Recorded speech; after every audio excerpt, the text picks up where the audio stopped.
Hi students, welcome to DS economics channel. Myself Devdatta Sahu. तो आज आम स्टार्ट करवा इकोनॉमिक्स 2020 जो क्वेश्चन थिला तो सही क्वेश्चनटा डिस्कस करवा। या पूर्वर अदर प्रीवियस ईयर क्वेश्चन सब डिस्कस सरी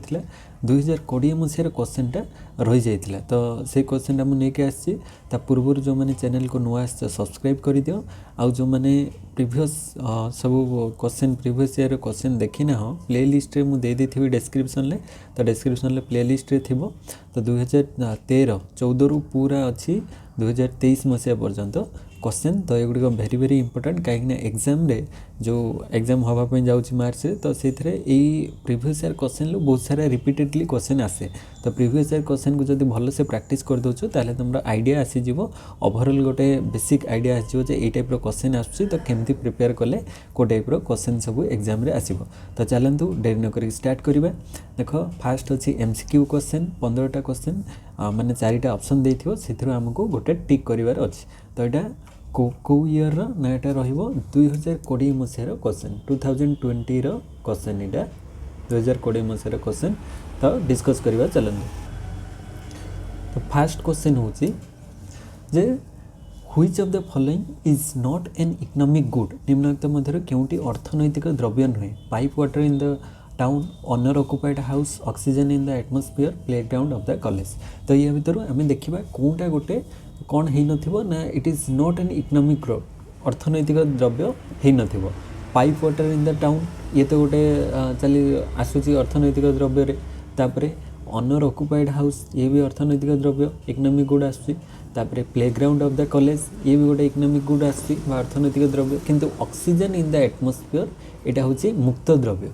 बा फ्री गुड कहीं ऑक्सीजन आम फ्री रे पाउची। तो यहाँ अलग हो तो सेटा not an economic good right option हम। तापर नेक्स्ट 2 नंबर क्वेश्चन को जो B number question. B number question कौन wrist watch for a college student. College छात्रों हाथ बंधा घड़ी। तो कॉलेज छात्र हाथ बंधा घड़ीटा कौन हो गोटे नेसेसरी बा अति आवश्यक द्रव्य। तापाई से कंफर्ट लग्जरी नुहे नेसेसरी अति आवश्यक कहीं से घंटा देखो सब टाइम अनुसार पीरियड अनुसार क्लास जीव। तो सेटा नेसेसरी अटे। तो राइट ऑप्शन बी रो फास्ट हो। नेक्स्ट सी नंबर क्वेश्चन को आसवा। तो C number question which of the following is not public good. तो निम्नलिखित मध्य केउटी गणद्रव्य नुहे। तो पब्लिक गुड गणद्रव्य नुहे। प्रथम देखिए प्रथम अच्छी रोड लाइट रास्तार जो आलोक सी तो गोटे पब्लिक गुड बा गणद्रव्य सरकार द्वारा से दि जाऊँगी समस्त व्यवहार करेंगे। लाइट हाउस बत्ती घर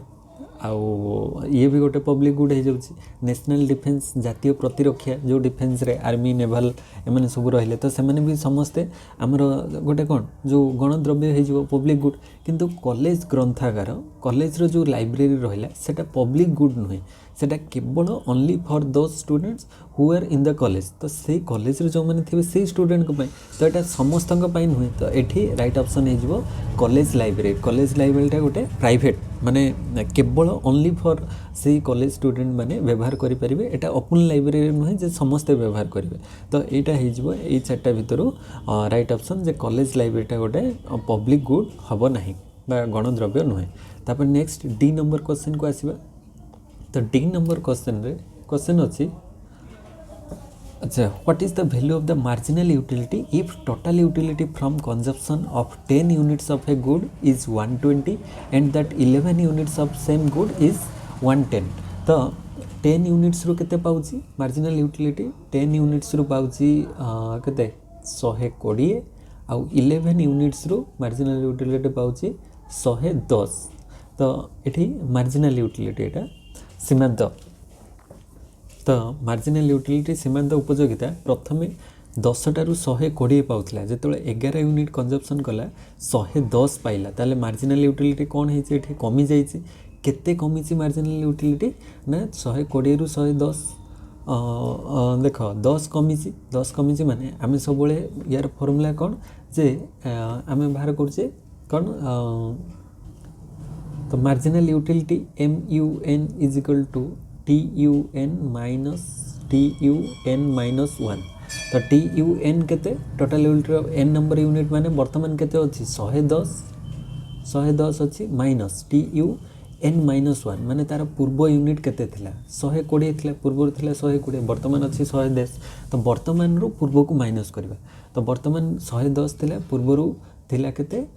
यूटिलिटी हमर आस्तला 120 ता राइट ऑप्शन इज वो -10 बहुत जन कोन करबे 120 रु 110 माइनस कर दे 10 किंतु 10 एठी रॉन्ग हे जबो काहे ना वर्तमान रो प्रेजेंट केते अछि टोटल यूटिलिटी तो सेही अनुसार तटा टोटल यूटिलिटी वर्तमान जहाँ अच्छी से तार पूर्व को आम माइनस करवा तो 110 रु 120 माइनस कले -10 हम तो राइट ऑप्शन एठी 3 हो -10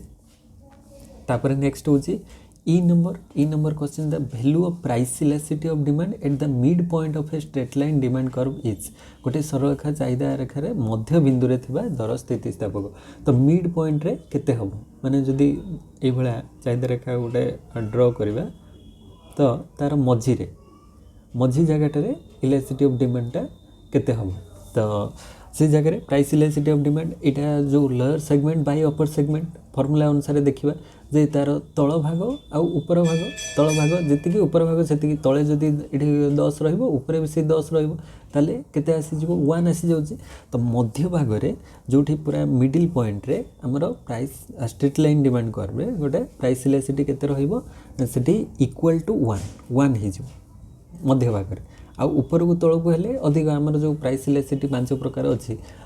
से अनुसार हम देखि परिबा 0 मझी रे रहि जाउची केते 1 ग्रेटर देन 1 तळ को आसे लेस देन 1 इनफाइनाइट 0 ई टाइप रो पांचटा शेप रो तापर नेक्स्ट एफ नंबर क्वेश्चन को जिबा F number question what happen question this what happens to the total product when marginal product negative सीमांत उत्पाद ऋणात्मक हेले मोट उत्पाद कोन हो तो यहाँ आम से जो सूत्र देखीदबा यहाँ हूँ कौन टीपी यहाँ हूँ एमपी तो टोटल प्रोडक्ट मोट उत्पाद यहाँ हूँ मार्जिनल प्रोडक्ट बा सीमांत उत्पाद तो सी कौन what happens to the total product when marginal product is negative देखो मार्जिनल प्रोडक्ट ये जगह नेगेटिव है तो टोटल प्रोडक्ट से जगह कौन हो ह्रास पाँच और मार्जिनल प्रोडक्ट जो टोटल प्रोडक्ट मैक्सिमम थी मार्जिनल प्रोडक्ट 0 हम तो ये क्वेश्चन अनुसार what happens to the total product when marginal product negative हेले टोटल प्रोडक्टा कौन कर ह्रास पाइब तो टोटल प्रोडक्ट ह्रास प्राय कौटी देछि एटा टोटल प्रोडक्ट फॉल्स तो राइट ऑप्शन 2 हो जिवो तापर next question G number question what happens to average fix cost when output of a firm rises तो आउटपुट ऑफ ए फार्म जिते अधिक बढ़िबो तार फिक्स कॉस्टटा सेते कम खर्च होबो काहे ना एवरेज फिक्स कॉस्ट रो सेपटा एमती हेता रेक्टेंगुलर हाइपरबोला ताको कह जाय A F C average fix cost तो ए एफ सी केमती हेता ना एमती डाउनवर्ड रेक्टेंगुलर हाइपरबोला ताको कह जाय जिते अधिक अधिक अधिक अधिक कोन होबो ना उत्पादन होथिबो तो what when output of a firm rises firm रो आउटपुटटा बढ़िले परिबेय माने प्रतिष्ठान उत्पादन वृद्धि हेले हाराहारी स्थिर परिबेयटा कौन हुए हाराहारी स्थिर परिबेय से बेले कमी कमी मैं सेठी टीएफसीटा टोटल फिक्स कॉस्टटा से स्थिर रुए टोटल फिक्स कॉस्ट स्थिर रहिबो किंतु एएफसी हाराहारी परिबेयटा कौन होबो कमिबो काना उत्पादन जिते अधिक होबो वृद्धि पाइबो सेते हाराहारी स्थिर परिबेयटा कमिबो तो डिक्रीजेस होबो एठी राइट ऑप्शन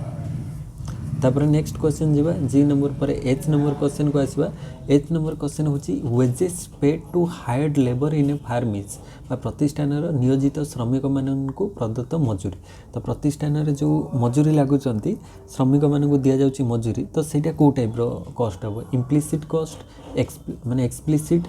इम्प्लिसिट रियल ना नॉन तो सेटा को कौन कह आमे तांको टंका दौचु तो टंकाटा बाहर को जाऊँ तो बाहर को जाऊँ माने सेटा हो एक्सप्लिसिट कॉस्ट बा सुस्पष्ट परिव्यय माने परिव्ययटा जी खर्च है आम जापर टंका आकार दवापाई पड़ू तो सेटा एक्सप्लिसिट आ निजर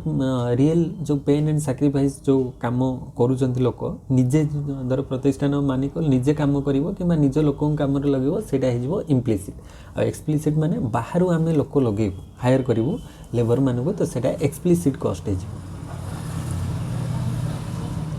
हो तो ବାସ୍ତବ ପରିବ ରିଏଲ୍ କଷ୍ଟଟା ତାଙ୍କର ପେନ୍ ଆଣ୍ଡ ସାକ୍ରିଫାଇସ୍ ଯାହା କଲେ। ଆଉ ଇମ୍ପ୍ଲିସିଟ୍ ମାନେ ପ୍ରତିଷ୍ଠାନର ନିଜର ଯାହା କିଛି ସାଧନ ଥିବ, ତା'ର ନିଜର ଜମି ଅଛି କିମ୍ବା ନିଜର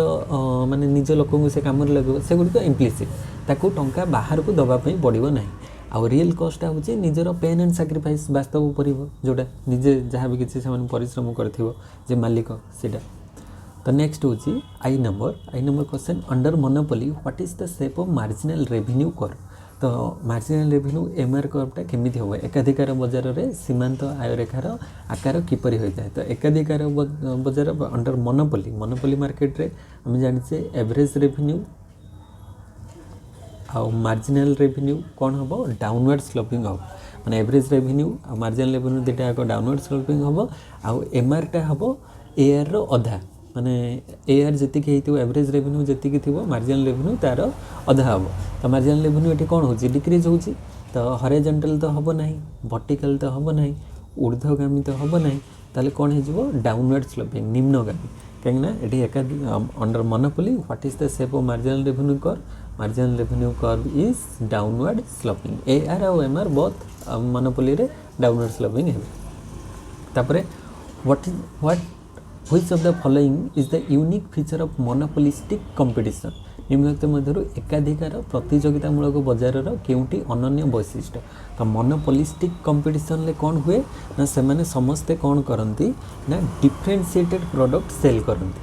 ମାନେ ଡିଫରେନ୍ସିଏଟେଡ୍ ବା ବିଭେଦିତ ଉତ୍ପାଦ, ମାନେ ଡିଫରେନ୍ସିଏଟେଡ୍ ପ୍ରଡ଼କ୍ଟ ବିକ୍ରି କରିବେ, କିନ୍ତୁ ତାଙ୍କ ଭିତରେ ସିମିଲାରିଟି କିଛି ରହିଥିବ। ମାନେ କ'ଣ, ଯେଉଁ ଆମର ସାବୁନ ହେଇଗଲା କିମ୍ବା ଆମର ସେମ୍ପୋ ହେଇଗଲା କିମ୍ବା ମୋବାଇଲ୍ ହେଇଗଲା କି ଯାହା ବି ଗୋଟେ ପ୍ରଡ଼କ୍ଟ ହେଇଯିବ, ସମସ୍ତେ ଅଲଗା ଅଲଗା ଟାଇପ୍ର ପ୍ରଡ଼କ୍ଟରେ, କାହାର ପ୍ୟାକେଜିଂରେ, କାହାର କ୍ୱାଣ୍ଟିଟିରେ, କାହାର କ୍ୱାଲିଟିରେ, କାହାର ମାନେ ଆଡ଼ଭର୍ଟାଇଜମେଣ୍ଟରେ, ସବୁ ଡିଫରେଣ୍ଟ ସେମାନେ ସେଲ୍ କରନ୍ତି ତାଙ୍କର ପ୍ରଡ଼କ୍ଟଟା। ତ ସେ ସମସ୍ତଙ୍କର ମୋନୋପୋଲିଷ୍ଟିକ୍ କମ୍ପିଟିସନ୍ରେ ଗୋଟେ ୟୁନିକ୍ ଫିଚର୍ ହେଉଛି ଡିଫରେନ୍ସିଏଟେଡ୍ ପ୍ରଡ଼କ୍ଟ। ଆଉ କ'ଣ ପରଫେକ୍ଟ କମ୍ପିଟିସନ୍ରେ, ପୁନଃ ପ୍ରତିଯୋଗିତାରେ ପରଫେକ୍ଟ କମ୍ପିଟିସନ୍ରେ କ'ଣ ହୁଏ ନା ହୋମୋଜେନିୟସ୍ ପ୍ରଡ଼କ୍ଟ, ଆଉ ମୋନୋପୋଲିଷ୍ଟିକ୍ କମ୍ପିଟିସନ୍ରେ ଡିଫରେନ୍ସିଏଟେଡ୍ ପ୍ରଡ଼କ୍ଟ। ଆଉ ଏଇସବୁ ବି ରହିଛି, ଲାର୍ଜ ନମ୍ବର ଅଫ୍ ସେଲର୍ସ ରହିବ, ଫ୍ରି ଏଣ୍ଟ୍ରି ଫ୍ରି ଏକ୍ଜିଟ୍ ରହିବ, ମେନି ବାୟର୍ସ ରହିବ, ଏସବୁ ରହିବ, କିନ୍ତୁ ତା ଭିତରୁ ଗୋଟେ ୟୁନିକ୍ ହେଉଛି କ'ଣ, ଡିଫରେନ୍ସିଏଟେଡ୍ ପ୍ରଡ଼କ୍ଟ। ତ ଚାରିଟା ଯାକ କ୍ୟାରେକ୍ଟରିଷ୍ଟିକ୍ସ ମୋନୋପୋଲିଷ୍ଟିକ୍ରେ, ବଟ୍ ୟୁନିକ୍ ହେଉଛି ଡିଫରେନ୍ସିଏଟେଡ୍ ପ୍ରଡ଼କ୍ଟ। ତାପରେ କେ ନମ୍ବର କ୍ୱେଶ୍ଚନ୍ ହେଉଛି which of the following is a function of central bank. କେନ୍ଦ୍ରୀୟ ବ୍ୟାଙ୍କର କାର୍ଯ୍ୟ ୟା ଭିତରୁ କେଉଁଟା, ଆକ୍ସେପ୍ଟେନ୍ସ ଡିପୋଜିଟ୍ ନା ଆଡ଼ଭାନ୍ସିଂ ନଲ୍ ନା କଣ୍ଟ୍ରୋଲ୍ ଅଫ୍ କ୍ରେଡ଼ିଟ୍ ନା କ୍ରିଏସନ୍ ଅଫ୍ କ୍ରେଡ଼ିଟ୍। ତ ଏଗୁଡ଼ିକ ହେଉଛି ଆଡ଼ଭାନ୍ସ ଅଫ୍ ଡିପୋଜିଟ୍, ଜମା ଗ୍ରହଣ, ଋଣ ପ୍ରଦାନ, ତାପରେ ଋଣ ସୃଷ୍ଟି, ଏସବୁ କମର୍ସିଆଲ ବ୍ୟାଙ୍କସ୍, ବାଣିଜ୍ୟିକ ବ୍ୟାଙ୍କର କାର୍ଯ୍ୟ ଏଇ ତିନିଟା। କିନ୍ତୁ କଣ୍ଟ୍ରୋଲ୍ ଅଫ୍ କ୍ରେଡ଼ିଟ୍ଟା ହେଉଛି କ'ଣ, ସେଣ୍ଟ୍ରାଲ୍ ବ୍ୟାଙ୍କ ବା ଏ ଯେଉଁ କେନ୍ଦ୍ରୀୟ ବ୍ୟାଙ୍କର କାର୍ଯ୍ୟ ହେଉଛି କଣ୍ଟ୍ରୋଲ୍ ଅଫ୍ କ୍ରେଡ଼ିଟ୍କୁ ସେ କଣ୍ଟ୍ରୋଲ୍ କରିବ, ଋଣ ନିୟନ୍ତ୍ରଣ କରିବ କିଏ ନା ସେଣ୍ଟ୍ରାଲ୍ ବ୍ୟାଙ୍କ। କିନ୍ତୁ ଏଇ ତିନିଟା ଯାକ କାର୍ଯ୍ୟ ମାନେ 1, 2 ଆଉ 4 ତିନିଟା ଯାକ କାର୍ଯ୍ୟ କିଏ କରୁଛି ନା ବାଣିଜ୍ୟିକ ବ୍ୟାଙ୍କ। ତାପରେ କେ ନମ୍ବର ଗଲା, ଏଲ୍ ନମ୍ବର କ୍ୱେଶ୍ଚନ୍କୁ ଆସିବ। ଏଲ୍ ନମ୍ବର କ୍ୱେଶ୍ଚନ୍ ଗୋଟେ ଟିକେ ମ୍ୟାଥମେଟିକାଲ୍ ଅଛି, ହଉ ଦେଖିବା କ'ଣ କ୍ୱେଶ୍ଚନ୍ ଦେଇଛି। What is the value of personal income if private income is 8,000 crore, net corporate saving is 6,000 crore, corporation tax is 350 crores। ଆଚ୍ଛା, ତ ଏଇ ତିନିଟା ଦେଇଛି, ସେଥିରୁ ସେ ଦେଇଛି ପ୍ରାଇଭେଟ୍ ଇନକମ୍ କେତେ ଆସିବ। If the value of the personal income, what is the value of the personal income. ତ ଏଠି ଆମର ସେ ଦେଇଦେଇଛି ବ୍ୟକ୍ତିଗତ ଆୟ, ପର୍ସନାଲ୍ ଇନକମ୍ କେତେ ହେବ ବାହାର କରିବା ପାଇଁ ଦେଇଛି ବ୍ୟକ୍ତିଗତ ଆୟ। ତ ବ୍ୟକ୍ତିଗତ ଆୟର ଫର୍ମୁଲା ଏଠି ଦେଖିବା, ଫର୍ମୁଲା ଅନୁସାରେ ଯାହା ଦେଇଛି ଭ୍ୟାଲ୍ୟୁକୁ ପୁଟ୍ କରିବା, ତା'ର ଆନ୍ସର୍ ବାହାର କରିବା। ତ ଏଠି ଫର୍ମୁଲା ହେଉଛି ପର୍ସନାଲ୍ ଇନକମ୍ର କ'ଣ, personal income is equal to private income minus net corporate saving minus corporation tax. তো প্রাইভেট ইনকম্রু কর্পোরেট সেভিং আউ কর্পোরেসন ট্যাক্সକୁ মাইনସ୍ କରିଦେଲେ ସେଇଟା ହେଇଯିବ କ'ଣ, ପର୍ସନାଲ୍ ଇନକମ୍। ତ ସବୁ ତ ଆମର ଭ୍ୟାଲୁ ଡାଇରେକ୍ଟ ଲେଖା ହେଇଛି, ତ ସେଇ ଭ୍ୟାଲୁ ଗୁଡ଼ିକ ମାଇନସ୍ କରିଦେବା। ତାହେଲେ ପର୍ସନାଲ୍ ଇନକମ୍ରେ ପ୍ରାଇଭେଟ୍ ଇନକମ୍ରୁ ମାଇନସ୍ କରିବା। ପ୍ରାଇଭେଟ୍ ଇନକମ୍ କେତେ ଅଛି 8,000ରୁ ନେଟ୍ କର୍ପୋରେଟ୍ ସେଭିଂ କେତେ ଅଛି 600 ମାଇନସ୍ କରିବା। ଆଉ କ'ଣ ମାଇନସ୍ କରିବା ନା କର୍ପୋରେସନ୍ ଟ୍ୟାକ୍ସ ମାନେ 350। ତ ଏଇ ଦୁଇଟାକୁ ମାଇନସ୍ କରିଦେବା, 600 ଆଉ 350 ମାଇନସ୍ କରିଦେବା। 600 350 ମାନେ କେତେ 8,000ରୁ, ଧର ଏଇଠି ମୁଁ ଡାଇରେକ୍ଟ ମାଇନସ୍ କରିକି ଲେଖିଦେଉଛି 6 3 9 950। ତ 8,000ରୁ 950 ଆମେ ମାଇନସ୍ କରିଦେବା। 950 ମାନେ କେତେ 0ରୁ 0 आ 10 रु 5 गले 5 एठी 10 रु 9 गले 1 ये हेले 7 सॉरी एटा 9 थिला 9 चल जाई तले सुनो तो 7050 ही जाउची 7050 तो 7050 कोटी अछि देखो ऑप्शन 2 रे अछि कहीं ना हमको पर्सनल इनकम मागी छी पर्सनल इनकम होची प्राइवेट इनकम रु नेट कॉर्पोरेशन सेविंग आ कॉर्पोरेशन टैक्स को माइनस करिवार अछि तो ये दुटा माइनस कर देले केते होची 950 तो 8000 रु 950 गले 7050 तो ये राइट ऑप्शन 2 हे जिवो सेकंड ऑप्शन ये राइट हे जिवो तो मैथमेटिकल एटा हमर नेशनल इनकम रे अछि माक्रो माने समष्टि अर्थनीति प्रथम फास्ट यूनिटा जो नेशनल इनकम अच्छी जातीय आय से लास्ट अच्छी पर्सनल इनकम प्राइवेट इनकम केमती बाहर कर तो से फर्मूला पुट करके आम डायरेक्ट तार आंसर बाहर कर नेक्स्ट क्वेश्चन को जीवा एम नंबर क्वेश्चन हूँ the shape of the aggregate demand curve तो एग्रीगेट डिमांड कर्वटा केमिति हम एग्रीगेट डिमांड तो एग्रीगेट डिमांड कर्वटा एमती डाउनवर्ड स्लोपिंग हुए एग्रीगेट डिमांड आउ एग्रीगेट सप्लाई कर्वटा अपवर्ड स्लोपिंग हुए तो आम जाचे एग्रीगेट डिमांड कर्वटा एमती डाउनवर्ड स्लोपिंग हम तो वर्टिकल तो हम ना हॉरिजॉन्टल तो हम ना अपवर्ड स्लोपिंग तो हम ना तो राइट ऑप्शन हो डाउनवर्ड स्लोपिंग तो राइट ऑप्शन ये फोर्थ नंबर हो the shape of aggregate demand माने टोटल डिमांड इंडिविजुअल डिमांड सबको मिसई देले हमर कौन सामूहिक जगाण रेखा एग्रीगेट डिमांड सर ये क्वेश्चन टिके गड़बड़ देइछि माने कौन ये इंग्लिश रे लिखला कौन एग्रीगेट डिमांड कर्व तो ओडिया रे दबा कथा सामूहिक चाहिदा रेखा किंतु एठी देदेला सामूहिक जगाण रेखार आकार तो दुटा क्वेश्चन डिफरेंट रही जदि जहाँ भी हो तो क्वेश्चन जदि भूल थे क्वेश्चन तो यहाँ ग्रेस मार्क मिल छाड़ दियो किंतु आम एग्रीगेट डिमांड कर मन रख सामूहिक चाहिदा रेखा जदि थी ताले सेटा डाउनवर्ड स्लोपिंग आउ जदि दिखाई एग्रीगेट सप्लाई कर्व थिले सेटा केमती रहिबो एमती अपवर्ड स्लोपिंग ऊपर को जाए आउ एग्रीगेट डिमांड कर्व रही सेटा एमती downward sloping AD aggregate demand तो एग्रीगेट डिमांड थिले डाउनवर्ड स्लोपिंग एग्रीगेट सप्लाई थिले अपवर्ड स्लोपिंग कहीं इक्विलिब्रियमटा हमर एग्रीगेट डिमांड एग्रीगेट सप्लाई को लेकिन हुए तो ये राइट ऑप्शन क्वेश्चन अनुसार जदि एग्रीगेट डिमांड थी डाउनवर्ड एग्रीगेट सप्लाई थिले अपवर्ड किंतु क्वेश्चन रे दीटा जाकर ओडिया इंग्लिशटा भूल अच्छी माने तार प्रॉपर इंग्लिश रो ओडियाटा देई नाही तो जहाँ भी क्वेश्चन ले थिबो से अनुसार मारदेले माने दीटा भीतर जोटा हेले भी ठीक हम ये किसी भूल तापरे एन नंबर होची which budget is most effective to control inflation मुद्रास्फीति नियंत्रण पाई केउ बजेट अधिक फलप्रद तो ये जिते इनफ्लेशन होची इनफ्लेशन माने कौन प्राइस राइज कर मुद्रास्फीति कौन हुए दर बढ़ी जाए सबू द्रव्यर दर बढ़ुची तो दर बढ़िले कौ टाइप बजेट आम आपणेबा जहाँद्वारा माने कौ टाइप बजेटा इफेक्टिव रहिबो डेफिसिट बजेट ना बैलेंस बजेट ना सरप्लस बजेट तो डेफिसिट बजेट तो हम ना नियंटिया बजेट तो नियंटिया बजेट जिते आमर डिप्रेशन टाइम रे व्यवहार हुए डिप्रेशन टाइम रे इकोनॉमी डाउन हो जाइथिबो तो ताको आमे ऊपर को नवा पई कोन करिवा ना नियंटिया बजेट व्यवहार करिवा माने नियंटिया बजेट थिले सितिर आमे कोन इकोनॉमी रे यूज हबो रिसोर्सेस गुडी को प्रोडक्शन अधिक हबो तापरे लोक माने काम पाइबे सितिरु ऊपर को आसीबो किंतु एठी ऑलरेडी कोन अछि ना इन्फ्लेशन रहिछि मुद्रास्फीति अच्छी दर दाम बढ़ुची तो से जगह सरप्लस बजेट बड़का बजेट हेले बड़का बजेट आम कौन करवा बजेट जो एक्सपेंडिचर ताकू कम करवा खर्च लोक मान पाखक जो मनी सप्लाईटा जाऊँगी ताकू कम करा एक्सपेंडिचर कम करा प्रोडक्शन कम करा जहाँद्वारा कौन हम ना इकोनॉमी रे जो इन्फ्लेशन रही मनी सप्लाईटा को कम कले तो इन्फ्लेशन कमिबो ना तो से आम सरप्लस बजेट बा बड़का बजेट व्यवहार करूँ बड़का बजेटा को जदि आम व्यवहार कलु सरप्लस बजेट को ता द्वारा इकोनॉमी को कंट्रोल करा जाई परिबो तो ये राइट ऑप्शन 2 हो जिवो तापरे ओ नंबर क्वेश्चन को आसीबा जे national product is equal to domestic product when माने जातीय आय घरोई आय सहित समान केतेबेले जातीय आय घरोई आय समान हबो net factor income from abroad is negative net factor income from abroad is positive net factor income from abroad is zero ना नॉन तो आमर नेशनल इनकम आ नेशनल प्रोडक्ट आ डोमेस्टिक प्रोडक्ट तो केतेबेले आमर डोमेस्टिक रे मन रखिबो ए जो डोमेस्टिक प्रोडक्ट रहिला ना डोमेस्टिक रे जेतेबेले प्लस NFIA हुए सेतबेले कौन हो जाए सेटा ना सेटा हो जाए नेशनल। तो डोमेस्टिक रे NFIA माने net factor income from abroad मिसी गले सेटा नेशनल आसी जाए। इटा होची घरोई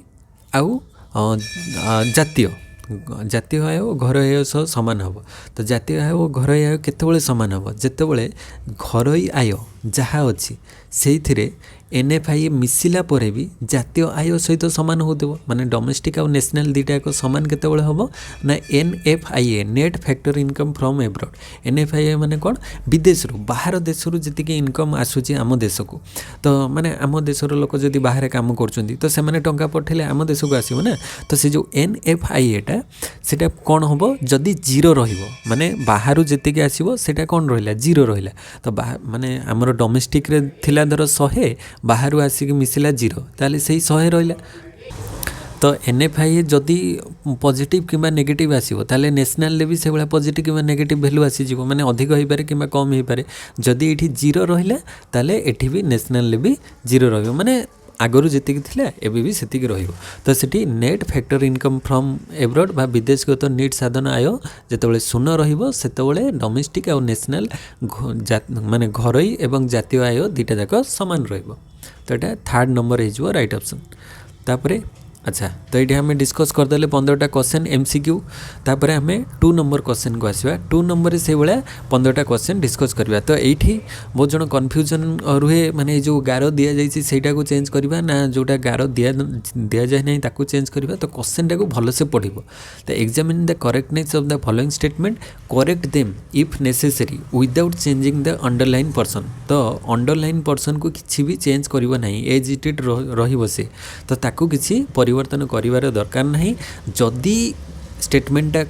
भूल अच्छी ताहले जोठे अंडरलाइन नहीं ताकू संशोधन करिवो। निम्नलिखित उक्ति गुड़िक सठिकता परीक्षा कर आवश्यक स्थले रेखांकित अंश परिवर्तन न करी स्टेटमेंटा को पढ़ो रेखांकित अंश को परिवर्तन करिवो नहीं से गुड़िक संशोधन करिवो। जोठी रेखांकित नहीं ताकू संशोधन करने ट्राए करिवो। तो क्वेश्चन अच्छी all economic goods are capital समस्त अर्थनैतिक द्रव्य पुंजी अटे। तो यहाँ भी आगु भी प्रीवियस ईयर क्वेश्चन ये क्वेश्चन थिला रिपीटेडली आसी। तो सबू अर्थनैतिक द्रव्य को आम कौन कहबा ताको वेल्थ बोली कहा जाए बा पुंजी न कही ताको संपद बोली कहा जाए। तो सबू अर्थनैतिक द्रव्य को आम संपद बोली। तो ये तेले चेंज है all economic goods are wealth और समस्त अर्थनैतिक द्रव्य संपद अटे। तापर नेक्स्ट बी नंबर क्वेश्चन को जीवा change in demand occurs due to change in price बा द्रव्यर दर रे परिवर्तन हेले चाहिदार परिवर्तन होता है ना। यहाँ चाहिदार परिवर्तन हो न था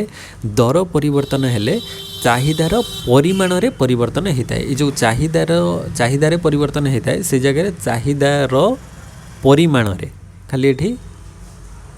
परिमाण रे लिखिदेव चाहिदार परिमाण रे परिवर्तन हो जाए बा चेंज इन ये खाली डिमांड पूर्वर आसीज quantity demand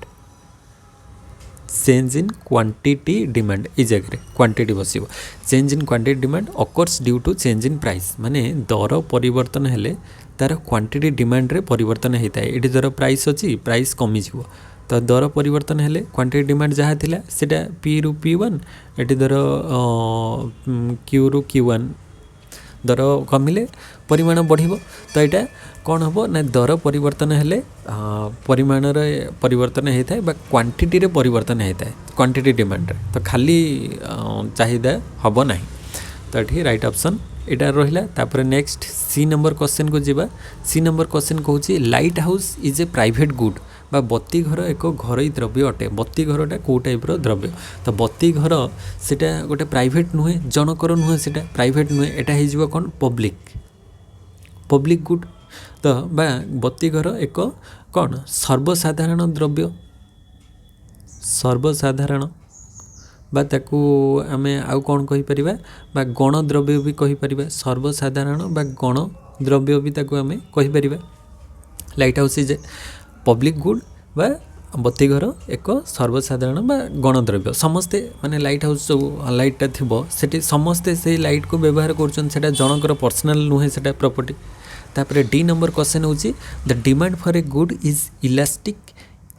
if it has सेवराल alternative uses बा विविध विकल्प व्यवहार थिबा एक द्रव्यर चाहिदा स्थितिस्थापक अटे। तो demand curve of a good is elastic. तो गोटे द्रव्यर चाहिदाटा सेते इलास्टिक रहिबो। एटा ठीक अटे जेते रहिबो सेते इलास्टिक रहिबो माने तार जेते अल्टरनेटिव रहिथिबो विकल्प जेते रहिबो सेते इलास्टिक रहिबो माने चेंज टा बहुत शीघ्र हम कहीं तार अल्टरनेटिव यूजेस अच्छी। तो demand curve of a good is elastic if it is सेवराल alternative uses बा विविध विकल्प व्यवहार थी एक द्रव्यर चाहिदाटा से स्थितिस्थापक रही डिफरेंट डिफरेंट पर्पज से यूज हो पार। तो यही स्टेटमेंटा करेक्ट अच्छे ये किसी भूल ना ये करेक्ट अच्छे। तापर नेक्स्ट स्टेटमेंट को आसवा। नेक्स्ट स्टेटमेंटा हूँ ई नंबर स्टेटमेंट हूँ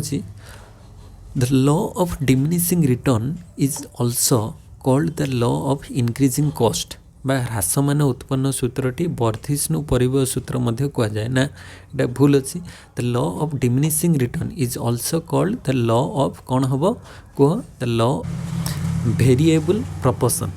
the law of diminishing return is also called the इटी कौन हो right option the law of variable proportion. The law of variable proportion ताको कह जाए बा ओडिया रे कहले कौन कह जाए ताको परिवर्तनीय अनुपात सूत्र। तो वर्धिष्णु परिव्यय जगह लिखिदेव परिवर्तनीय अनुपात सूत्र। परिवर्तनीय अनुपात सूत्र परिवर्तनीय अनुपात सूत्र ताको कह जाए लॉ ऑफ डिमिनिशिंग रिटर्न्स बा क्रम ह्रासमान उत्पन्न सूत्र। तापर नेक्स्ट एफ नंबर क्वेश्चन को जीवा। एफ नंबर क्वेश्चन होची in the short period the firm can change production by changing all factors. स्वल्प काल मध्य प्रतिष्ठान समस्त उत्पादन परिवर्तन करी उत्पादन रे परिवर्तन आनी थाए। तो यहाँ स्वल्प काल देछि शॉर्ट पीरियड रे तो सब किछि परिवर्तन होई न थाए। स्वल्प काल रे कौन ना किछि स्थिर परिव्यय थाए आउ किछि परिवर्ती परिव्यय रही थाए। तो स्थिर परिव्यय को से परिवर्तन करि परिबो नाही केवल काहाकू परिवर्तन करिवो केवल परिवर्ती परिव्यय को परिवर्तन करिवो। तो एठी दी टाइप रो लिखि पारियो in short period the firm can change production by changing all हेनी एठी ओनली वेरिएबल फैक्टर फिक्स तो फिक्स रहिबो ना ताकू तो परिवर्तन करि परिबो ना एठी ओनली वेरिएबल फैक्टर्स। तो ओनली वेरिएबल फैक्टर्स बा शॉर्ट रे तमे एमती सम फैक्टर्स भी लिखि पारिबो किछि किछि फैक्टर्स को से परिवर्तन किछि उपादान को परिवर्तन करि परिबो सम लिखि परिबो किंबा ओनली वेरिएबल फैक्टर्स भी लिखि परिबो जोटा हेले ठीक रहइबो। ओडिया रे लिखले कोन रखिबो स्वल्प काल मध्य रे प्रतिष्ठान समस्त जगह रे कोन हे जिवो किछि उपादान परिवर्तन करी उत्पादन रे परिवर्तन आनी थाई पारे किंबा केवल परिवर्ती उपादान किछि लिखि परिबो किंबा केवल परिवर्ती उपादान लिखि परिबो केवल परिवर्ती उपादान केवल परिवर्ती उपादान परिवर्तन करी उत्पादन रे परिवर्तन आनी पारि थाए। तो जोटा भी लिखले ठीक हम केवल परिवर्ती उपादान परिवर्तन होता है स्थिर उपादानटा स्थिर रही है। तो यहाँ हो राइट ऑप्शन। तापर जी नंबर क्वेश्चन को आसवा। जी नंबर हूँ the shape of fixed cost curve is horizontal. तो the shape of fix cost तो टोटल फिक्स कॉस्ट मुझे कहूली TFC टोटल फिक्स कॉस्टा कौन रही है फिक्स रही है एवं सीटा को टाइप रही है हॉरिजॉन्टल होता है बा आनुभूमिक होता है ये TFC। तो ये ठीक अच्छे TFC कर्वटा फिक्स कॉस्ट हॉरिजॉन्टल होता है ये ठीक अच्छे। तापर differentiated products are sold under perfect competition. तो डिफरेंशिएटेड प्रोडक्ट बा पूर्ण प्रतियोगिता बजार में विभेदित उत्पाद विक्रय हुए ना एटा परफेक्ट कंपटीशन हेनी। डिफरेंशिएटेड प्रोडक्ट कौन होता है ना मोनोपोलिस्टिक कंपटीशन मोनोपोलिस्टिक कंपटीशन रे होता है बा पूर्ण प्रतियोगिता बजार में विभेदित उत्पाद विक्रय हुए से जगह पूर्ण प्रतियोगिता जगह कौन हो जाई परिबो एठी हो जाइबो एकाधिकार प्रतियोगिता बजार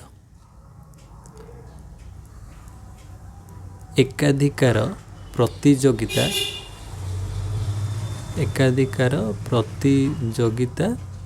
मूलक बजार। एकाधिकार प्रतियोगिता बजार में विविधता उत्पाद बिक्री हुए डिफरेंट डिफरेंट टाइप बिक्री हुए प्रोडक्ट जमीक साबुन होगला शैम्पू होगला ये सब मुझे एग्जांपल देती। तापर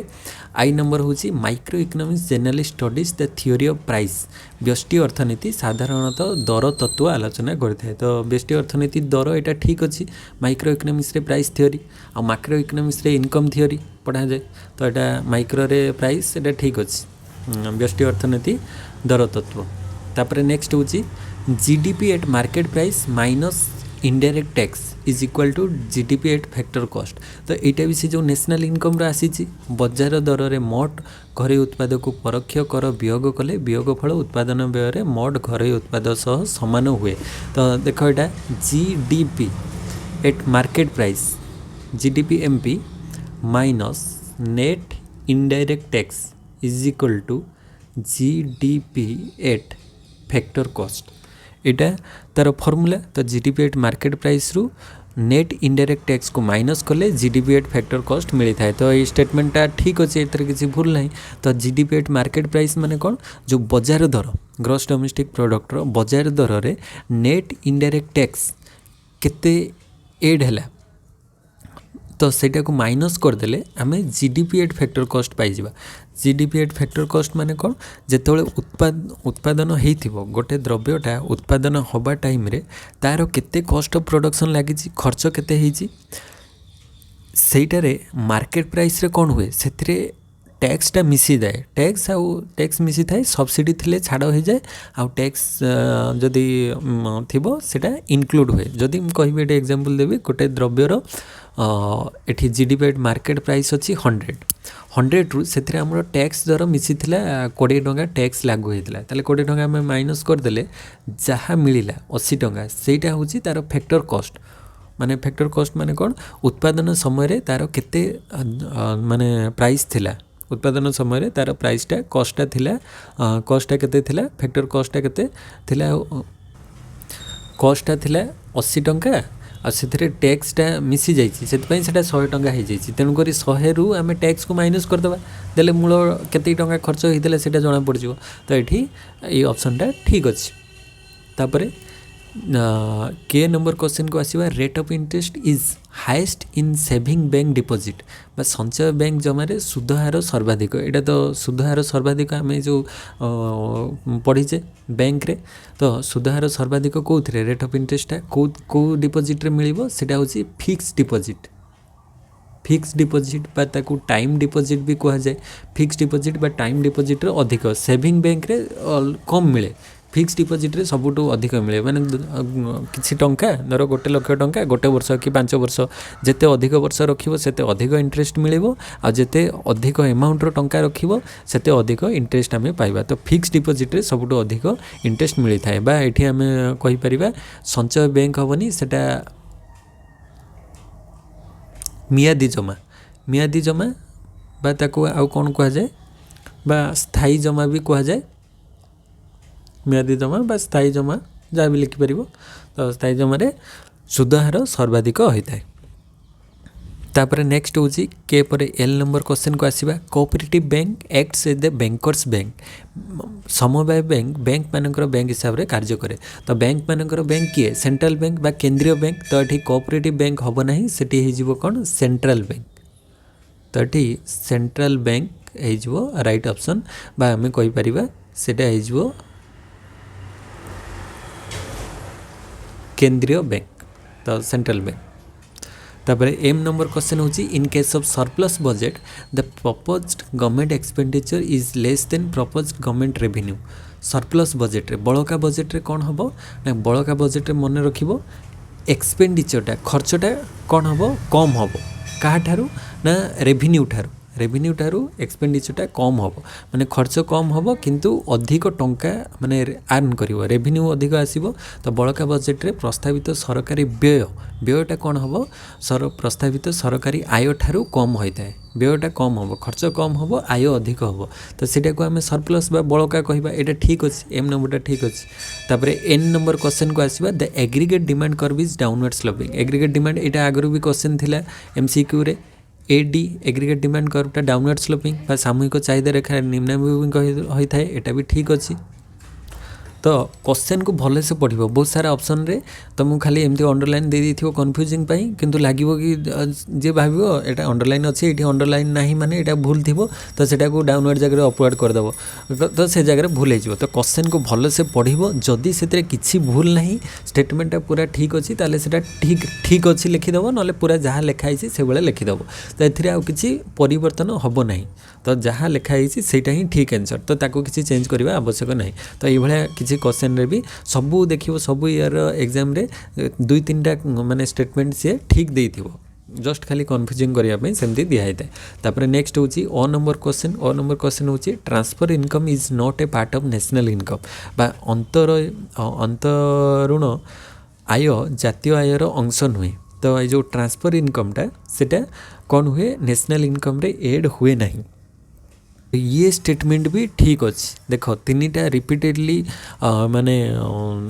3टा जाक क्वेश्चन MNO 3टा जाक ठीक आसला ट्रांसफर इनकम जो रही सेटा नेशनल इनकम रे ऐड हुए नहीं बा अंतरुण आय ट्रांसफर इनकमटा कहीं ऐड हुए नहीं because it does not include बा it does not involve the production of goods and services बा आम कहीपर it is not connected with any productive activity and there is no value addition तो एथिरे किसी प्रोडक्टिव एक्टिविटी न थाए jar value addition हुए नहीं किंबा एथिरे कौन हुए ना एथिरे किसी इन्वॉल्व हुए नहीं production of goods and services रुहे नहीं से ट्रांसफर इनकम को नेशनल इनकम रे ऐड करा जाए नहीं जातीय आय कहीं मिसा जाए नहीं से किसी एक प्रोडक्शन रो एक्टिविटी हुए नहीं उत्पादन किसी ही न थाए माने नूतन किसी उत्पादन करी न थाए से ट्रांसफर इनकम आम नेशनल इनकम रे ऐड करना तो यहाँ राइट अच्छे तापर नेक्स्ट अच्छा तो ये 15टा आम क्वेश्चन डिस्कस करदे 15 30टा क्वेश्चन MCQ वाला क्वेश्चन तापर ये अंडरलाइन क्वेश्चन तापर नेक्स्ट अच्छी ये किसी ग्रुप बी आ ग्रुप सी एटा खाली शॉर्ट रे मु डिस्कस कर दूची डिटेल तो डिस्कस कले बहुत टाइम जीवो तो मु शॉर्ट रे खाली कॉन्सेप्ट गुडी को 2 मार्किया केमती अच्छी एटा से 1 कि 2 लाइन ले लिखिबार अच्छी बेसी किसी लिखिबार नहीं 2-3टा सेंटेंस रे लिखिबार अच्छी देखो what is non material good बा अभौतिक द्रव्य कौन जोटा को आम देखि पारु ना छुई पारु ना केवल अनुभव करूँ तो सही प्रकार द्रव्य को आम non material goods we can not see and touch जमती कि आम कहीपर service of a doctor service of a teacher तो सेटा को आम माने कौन जस्ट फील करिपरिबा किंतु से आम माने देखी पारुने कि छुई पारुने तो से सब जिनस रोचे तापर व्हाट इज टाइम यूटिलिटी काल उपयोगिता कौन ना समय अनुसार काल अनुसार उपयोगिता सृष्टि है जमती कि आम ए शीत दिन में आमर शीत वस्त्र चाहिदा अधिक रही है तो यही समय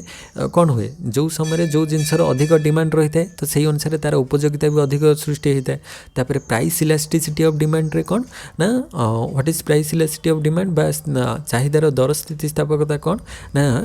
चाहिदार परिवर्तन हेले दर रे परिवर्तन हेले चाहिदार केते परिमाण रे परिवर्तन हेउची सेटा चाहिदार दर स्थितिस्थापकता निर्धारण करिथाय बा प्राइस इलास्टिसिटी डिमांड कौन कहे ना सेटा कौन मेजर करे ना इट मेजर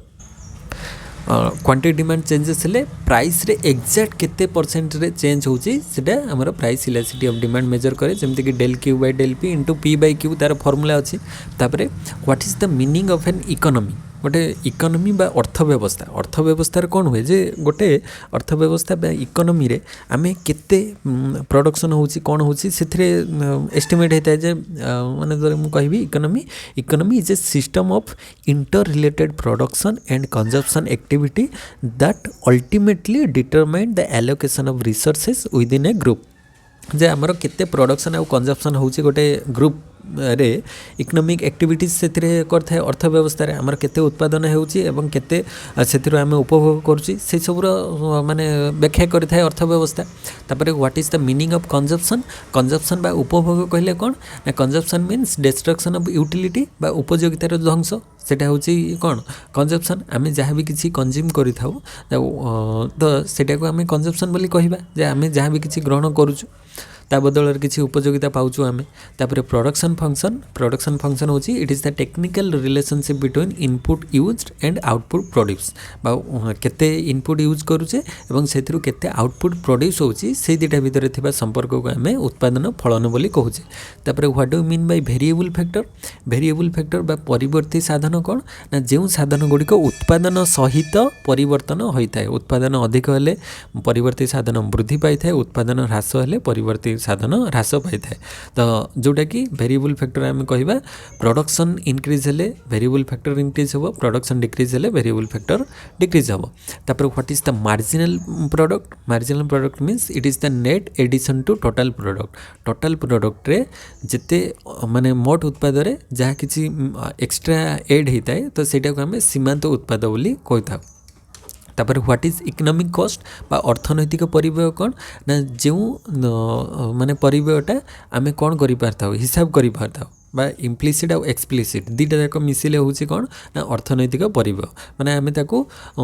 कौन केते माने ताकू आम अकाउंटिंग करि पारथाउ हिसाब करि पारथाउ इकोनॉमिक कॉस्ट रे money in terms of money रे आम तार कॉस्ट को मेजर करू तापर व्हाट इज सप्लाई शेड्यूल जेमति कि डिमांड शेड्यूल और सप्लाई शेड्यूल अच्छी तो जोगाण सूची आम क्या कहवा ना केते जोगाण एवं से अनुसार केते परिमाण रे जोगाण होची माने द्रव्यर दर केते अच्छी दर एवं जोगाण दर आउ जोगाण भितर थिबा संपर्क तो दर आउ जोगाण दर वृद्धि हेले से अनुसार जोगाण बढ़िबो दर जदि ह्रास पाइबो जोगाण ह्रास पाइबो तो केते अनुसार दर केते थाई कि से अनुसार जोगाण केते होउची से दुटा भितर जो आमे गोटे शेड्यूल बा टेबुल तैयारी करबे एतिकी दर थिला एतिकी जोगाण होला दर बढ़िला जोगाण बढ़ुची तो सेटा को आमे जोगाण सूची बोली कहिबो तापर नेक्स्ट होची व्हाट इज प्योर कंपटीशन शुद्ध प्रतियोगिता प्योर कंपटीशन कौन ना परफेक्ट कंपटीशन ये गोटे पार्ट जो परफेक्ट कंपटीशन अच्छी तो से जो पूर्ण प्रतियोगितामूलक बजार परफेक्ट कंपटीशन रे जो फास्ट तीनटा कैरेक्टरिस्टिक्स को नहीं आसिले सेटा शुद्ध प्रतियोगिता आम कहवा जोटा कि large number of buyers and sellers थे होमोजेनियस प्रोडक्ट से माने सेल करुवे आउ फ्री एंट्री आउ फ्री एग्जिट थी तो से सब को आम प्योर कंपटीशन कहवा माने परफेक्ट कंपटीशन रो ये गोटे टाइप परफेक्ट कंपटीशन तीनटा कैरेक्टरिस्टिक्स फास्ट तीनटा को आनिले सीधा आम प्योर कंपटीशन बोली कहवा तापर नेक्स्ट होची what is net national product net जातीय उत्पाद कौन नेट नेशनल प्रोडक्ट होची एटा होची आम देश एवं अन्य देश रु आसुथिबा जति कि नेट वैल्यू माने ग्रॉस रु आम जदि नेट को ग्रॉस नेशनल प्रोडक्ट तो ग्रॉस नेशनल प्रोडक्ट रु आम जदि डेप्रिसिएशन को माइनस करदेबा ग्रॉस रु डेप्रिसिएशन को माइनस कले आम कौन पाइबा नेट नेशनल प्रोडक्ट पाइबा जे आम देश एवं अन्य देश रु जहाँ नेट रोची माने उत्पादन होची तो सीटा को कह नेट नेशनल प्रोडक्ट तापर नेक्स्ट होची कैश क्रेडिट यहाँ हूँ कमर्शियल बैंक से जानी एडवांसिंग लोन केते प्रकार जो दे थाए ऋण सृष्टि करता है ता भीतर नगद मुद्रा ऋण गोटे कैश क्रेडिट ओवरड्राफ्ट ये सब गोटे अच्छी आम कमर्शियल बैंक से पढ़ी तो कैश क्रेडिट रे कौन हुए ना सी ऋण नहीं पार एक्सट्रा माने जी अमाउंट नब तापर से अनुसार इंटरेस्ट देकी क्लीयर कर तो कैश क्रेडिट फैसिलिटी बैंक रो माने तांकर जो कस्टमर थे तांको गोटे एक्स्ट्रा फैसिलिटीज माने कैश क्रेडिट माध्यम रे से टंका नहीं पारिबो लोन रे तापर हूँ what do mean by budget कौन गोटे financial statement of a country गोटे फाइनेंशियल स्टेटमेंट गोटे देशर जो आर्थिक व्यवस्था केते इनकम और केते एक्सपेंडिचर होची तार रेकर्ड आम बजेट रे पाई थाउ जे हमर गोटे वर्ष रे केते इनकम आसुची आ से अनुसार को जगह हमर एक्सपेंडिचर बा खर्च को जगह रे हबो गोटे वर्ष रे सेटा बजेट रो आम जानिबा पई पाई थाउ तापर नेक्स्ट होची एगुडी को मुटिके जल्दी रे कहली काहे ना शॉर्ट क्वेश्चन अछि एगुडी को तो जहाँ भी हेले तमें निजे बुक रु यार एग्जांपल मिल जिवो बुक रु भल से पढ़ी देबो मु खाली जस्ट तार कांसेप्टटा कहिदेली आ डिटेल डिस्कस कले तो बहुत सारा लेंथी हो वीडियोटा तो से सर्ट रे डिस्कस कले तापर देख 3 मार्क रो क्वेश्चन जो से भाया एटा भी से 5-6टा लाइन रे लिखिबो सेंटेंस रे लिखिबार अछि सब तो ये जमी क्वेश्चन अच्छे फास्ट यहाँ कौन पार्थक्य दर्शाओ माने जेकोसी 6टी मध्य पार्थक्य दर्शाओ लिख तो ये देख फ्री गुड आ इकोनॉमिक गुड बा मुक्त द्रव्य एवं अर्थनैतिक द्रव्य यहाँ तो इजी अच्छी जमी मुक्त द्रव्य माने कौन एनवायरनमेंट रू आम मुक्त फ्री रे पाई था आउ इकोनॉमिक गुड रे कौन तार प्राइस रही है जार दर बा टंका आकार प्रकाश करूँ जो मुक्त द्रव्य जमीक आमर सूर्य किरण होगला पवन होगला ये सब गुड़िक मुक्त द्रव्य पानी होगला किंतु इकोनॉमिक गुडा जहाँ आम किणु था टंका दवाई पड़ी थाए तो से सब द्रव्य गुड़िक हूँ इकोनॉमिक गुड आ change in demand change in quantity demand change in demand बा चाहिदार परिवर्तन चाहिदार परिमाण परिवर्तन मुझे जस्ट डिस्कस करके आसली तो चेंज इन डिमांड कौन ना डिमांड चेंज हम अदर फैक्टर्स चेंज हेले माने प्राइस कन्स्टांट थाई कि अदर फैक्टर्स चेंज हेले डिमांड जो चेंज हुए ताको चेंज इन डिमांड कहुए जमीक इनकम होगला कि आमर टेस्ट हैबिट गुड़िक चेंज होगला तो चेंज इन डिमांड रे कौन हुए डिमांड कर्वटा शिफ्ट कर दे आइदर इंक्रीज और डिक्रीज हुए तो चेंज इन डिमांड रे डिमांड कर्वटा एमती शिफ्ट होगी चेंज इन डिमांड रे डिमांड कर्वटा धर डी थी तो आउ गोटे अलग D1 हो डिमांड कर्वटा तो ये डिमांड कर्वटा चेंज हो shift in demand change in quantity demand कौन ना परिमाण रे परिवर्तन हो तो ये डिमांड कर्व फिक्स रही प्राइस रे चेंज हेले क्वांटिटी डिमांड रे जो चेंज हुए सेटा को कहुए चेंज इन क्वांटिटी डिमांड तो चेंज इन क्वांटिटी डिमांड बा परिमाण रे परिवर्तन केवल दर परिवर्तन हेले परिमाण रे जो परिवर्तन हुए सेटा को चेंज इन क्वांटिटी डिमांड बोली कहुए तो यहाँ पढ़ी तापर हूँ फिक्स कॉस्ट आ वेरिएबल कॉस्ट फिक्स कॉस्टा कौन हुए ना स्थिर परिब उत्पादन माने हो या न हो वृद्धि पाऊ कि कम पाऊ स्थिर परिब सब fix cost always fixed and variable cost change with production तो प्रोडक्शन बढ़िले वेरिएबल कॉस्ट बढ़िबो प्रोडक्शन कमिले वेरिएबल कॉस्ट कमिबो प्रोडक्शन टोटल जीरो हेले भी वेरिएबल कॉस्ट जीरो रहिबो तो माने चेंज विथ प्रोडक्शन तार परिवर्तित परिव उत्पादन सहित परिवर्तन होता है तापर gross domestic product at market price gross national product at market price माने ये कौन देजी एटा जीडीपी एट मार्केट प्राइस आउ एठी देजी जीएनपी एट मार्केट प्राइस तो ये दुटा भितर पार्थक्य कौन एठी होची ग्रॉस डोमेस्टिक प्रोडक्ट एटा होची नेशनल प्रोडक्ट तो ग्रॉस डोमेस्टिक प्रोडक्ट रु नेशनल प्रोडक्ट डोमेस्टिक रु नेशनल केमती पाइबा ना डोमेस्टिक रे जदि आमे कौन करी GDP at market price plus NFIA net factor income from abroad मिसई देले से gross national product at market price आसीज एटा डोमेस्टिक केवल विदिन कंट्रीज भितर केते प्रोडक्शन होतले आ net factor income from abroad मिसई देले नेशनल प्रोडक्ट हो तो यहाँ हूँ ता भितर डिफरेंस तापर नेक्स्ट हूँ करेंट डिपोजिट आ फिक्स डिपोजिट तो चलती जमा और मियादी जमा बा स्थायी जमा जोटा कहुए तो चलती बा करेंट डिपोजिट रे हमर रेट ऑफ इंटरेस्ट कम मिलता है सीटारे आम जितेबाला चाहिए से विड्रॉ कर उठे पार आ फिक्स डिपोजिट रे रेट ऑफ इंटरेस्ट सबुठू अधिक मिलता है से जो ऋण सबुठू अधिक मिलता है एवं यहाँ गोटे निर्दिष्ट समय पर कौन रही है फिक्स रही है तो सही निर्दिष्ट समय भितर आम विड्रॉ करें ना तापर bankers bank and bankers to the government ये दुटा एक सेंट्रल बैंक रो कौन गोटे गोटे कार्य तो बैंकर्स टू बैंक बा बैंक मानकर बैंक किए सेंट्रल बैंक मानकर बैंक केमिति होता है ना बैंक मानकर जहाँ भी किसी फाइनेंशियल रिक्वायरमेंट रहिबो सेटा फुलफिल करिवो सेंट्रल बैंक तो बैंक मानकर जहाँ भी किसी इश्यू हम सेंट्रल बैंक ताको सॉल्व करे आ बैंकर्स टू द गवर्नमेंट बा सरकार बैंक केमिति सरकार जहाँ भी किसी फाइनेंशियली प्रॉब्लम क्रिएट हम तो सेटा सेंट्रल बैंक तांको हेल्प करिवो तो सरकार को भी हेल्प करिथाए एवं जिते प्रकार कमर्शियल बैंक्स रहिले वाणिज्यिक बैंक तांको भी सेंट्रल बैंक हेल्प करिथाए तेणु करी ताको bankers to banks and bankers to government बोली कहा जाए तापर नेक्स्ट होची परफेक्ट कंपटीशन आउ प्योर कंपटीशन दुईटा जाक कही परफेक्ट कंपटीशन आउ प्योर कंपटीशन भितर परफेक्ट कंपटीशन से भाया होमोजेनियस प्रोडक्ट बिक्री हुए large number buyer sellers free entry free exit ये तीनटा जदि प्योर कंपटीशन को आसीज परफेक्ट कंपटीशन तीनटा कैरेक्टरिस्टिक्स जदि फास्ट तीनटा ताले ताको आमे शुद्ध प्रतियोगिता कहवा आउ एक्सट्रा जो रहिला सेटा परफेक्ट कंपटीशन कैरेक्टरिस्टिक माने 7-8 जहाँ भी रहिला केवल तीनटा रहिले तीनटा माने कैरेक्टरिस्टिक्स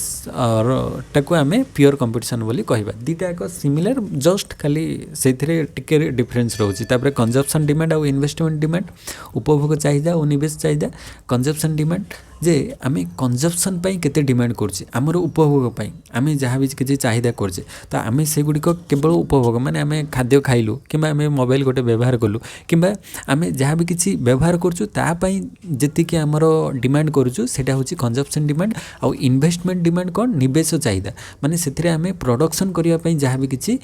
माने कोन डिमांड करबा माने हमर इन्वेस्टमेंट पाई जहाँ भी किसी डिमांड हबो सेटा को इन्वेस्टमेंट डिमांड बोली कहै जिवो या द्वारा कोन हबो ना अधिक प्रोडक्शन हबो माने प्रोडक्ट अधिक क्रिएट हबो आ एई जगह कंजप्शन जगह कोन प्रोडक्शन जहाँ हेइथिवो ताको आमे एठी व्यवहार करिवो ता पाई जहाँ डिमांड हबो तो एई जगह कंजप्शन जगह आमर रिसोर्सेस गुड़िक कमिबो आउ इन्वेस्टमेंट डिमांड रे रिसोर्सेस गुड़िक इनक्रीज हबो बा वृद्धि पाइबो प्रोडक्शन हबो तापर नेक्स्ट होची माइक्रो इकोनॉमिक्स मैक्रो इकोनॉमिक्स बा व्यष्टि आ समष्टि अर्थनीति एटा तो बहुत इजी माइक्रो कौन स्मॉल इकोनॉमी आ मैक्रो होची लार्ज इकोनॉमी तो स्मॉल इकोनॉमी रे एटा इंडिविजुअल स्टडी करे एटा एग्रीगेट बा टोटल ऊपर स्टडी करे जेमति कि हमरो प्राइस को प्राइस रहिबो माइक्रो इकोनॉमिक्स रे आ इनकम को स्टडी करिवो मैक्रो इकोनॉमिक्स रे तो ए सब आ डिफरेंस रहिबो अच्छा तापरे आमे ग्रुप सी को आसवा ग्रुप सी रे से देछि किछि लॉन्ग क्वेश्चन जोटा कि 7.5 मार्क्स रो चारिटा क्वेश्चन लिखिबार अछि एटा से बळा जेमति कि सब सूत्र गुडी को सब